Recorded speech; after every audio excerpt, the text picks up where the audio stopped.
కల్తీ నెయ్యి కేసులో తనకే పాపం తెలియదంటున్న వైవి సుబ్బారెడ్డి 260 కోట్లతో వెంకటేశ్వర దేవాలయ నిర్మాణానికి సీఎం శంకుస్థాపన.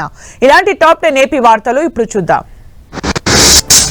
రాజధాని వెంకటపాలెంలో శ్రీ వెంకటేశ్వర స్వామి ఆలయ విస్తరణ పనులకు శంకుస్థాపన చేశారు సీఎం చంద్రబాబు.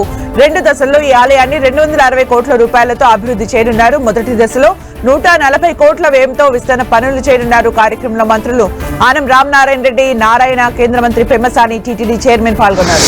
తిరుమల శ్రీవారి దర్శనానికి సీఎంగా వెళ్లనని, ఓ సాధారణ భక్తుడిగా వెళ్తానని చెప్పారు చంద్రబాబు. తిరుమలను అపవిత్రం కానివ్వబోనని స్పష్టం చేశారు. తప్పు చేస్తే ఈ జన్మలోనే శిక్ష పడుతుందన్నారు. గత ప్రభుత్వం అమరావతి రైతులను వేధించిందన్నారు సీఎం చంద్రబాబు. తిరుమల లడ్డూ విషయంలో ఎలాంటి తప్పు చేయలేదన్నారు ఎంపీ వైవి సుబ్బారెడ్డి. జంతువుల కొవ్వు ఆరోపణలపై సిట్ క్లారిటీ ఇవ్వలేదన్న ఆయన, ప్రసాదం టెస్టింగ్ విషయంలో పటిష్టమైన వ్యవస్థ ఉందన్నారు. తమ హయాంలో 4 నెయ్యి ట్యాంకర్లను తిరస్కరించామని చెప్పారు. తిరుమల ప్రసాదంపై తప్పుడు ప్రచారం చేస్తున్నారని వైవి సుబ్బారెడ్డి మండిపడ్డారు. 100 కోట్లు విలువ చేసి 29 పార్కులను భూ కబ్జాదారుల చేతుల నుంచి విముక్తి చేశామని నెల్లూరు ఎమ్మెల్యే కోటమిరెడ్డి శ్రీధర్ రెడ్డి అన్నారు. తొలి దశలో 7 కోట్లతో పార్కులకు ప్రహరీ నిర్మాణాలను పూర్తి చేశామన్నారు. 2000 మొక్కలను మొదటి దశలో నాటామని, 2వ దశలో లైటింగ్ సౌకర్యం కల్పించి కనీస వసతులు కల్పిస్తామన్నారు. ఏపీ లిక్కర్ స్కామ్ కేసులో కీలక పరిణామం చోటు చేసుకుంది. మాజీ సీఎం జగన్ సన్నిహితుడు నర్రెడ్డి సునీల్ రెడ్డిని సిట్ అధికారులు ప్రశ్నిస్తున్నారు. విజయవాడ సిట్ కార్యాలయంలో సునీల్ రెడ్డి విచారణకు హాజరయ్యారు. గతంలో సునీల్ రెడ్డి నివాసంలో కీలక డాక్యుమెంట్లు సీజ్ చేశారు అధికారులు.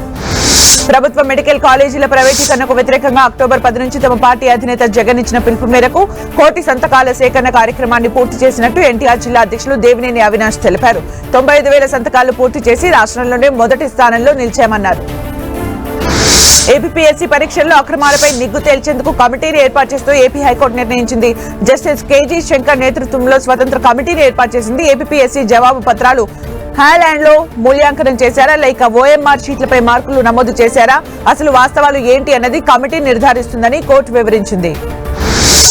విజయవాడ ఓల్డ్ రాజరాజేశ్వరిపేటలో డయేరియా ఒక కేసు నమోదైంది. ఒక మహిళకు మోషన్స్ ద్వారా డయేరియా సోకిందని నిర్ధారణ అయినట్టు జిల్లా వైద్యాధికారి సుహాసిని తెలిపారు. హెల్త్ టీమ్స్ తో ఓల్డ్ ఆర్ఆర్ పేట పరిసర ప్రాంతాల్లో సర్వే నిర్వహిస్తున్నామని వివరించారు. ప్రజలు ఆందోళన చెందాల్సిన అవసరం లేదని తెలిపారు. వృద్ధులే టార్గెట్ గా డిజిటల్ అరెస్టుల పేరుతో బ్యాంక్ అకౌంట్ లో ఉన్న నగదును కొల్లగొడుతున్న సైబర్ క్రైమ్ ముఠాను భీమవరం పోలీసులు అరెస్ట్ చేశారు. ఇటీవల భీమవరంకి చెందిన రిటైర్డ్ ప్రొఫెసర్ ను పోలీసుల పేరుతో బెదిరించి డిజిటల్ అరెస్టు చేస్తున్నామంటూ 78 లక్షలు దోచుకున్న ఘటనపై విచారణ చేపట్టిన పోలీసులు 13 మందిని అరెస్ట్ చేశారు. 42 లక్షల నగదుతో పాటు పాస్పోర్ట్లు, సెల్ ఫోన్లు, ల్యాప్టాప్లు స్వాధీనం చేసుకున్నారు. శ్రీ సత్యసాయి జిల్లాలో 4 ఏళ్ల బాలుడి హత్య జిల్లాలో కలకలం రేపుతోంది. మేనత్త భర్త ఈ దారుణానికి పాల్పడినట్టు స్థానికులు ఆరోపిస్తున్నారు.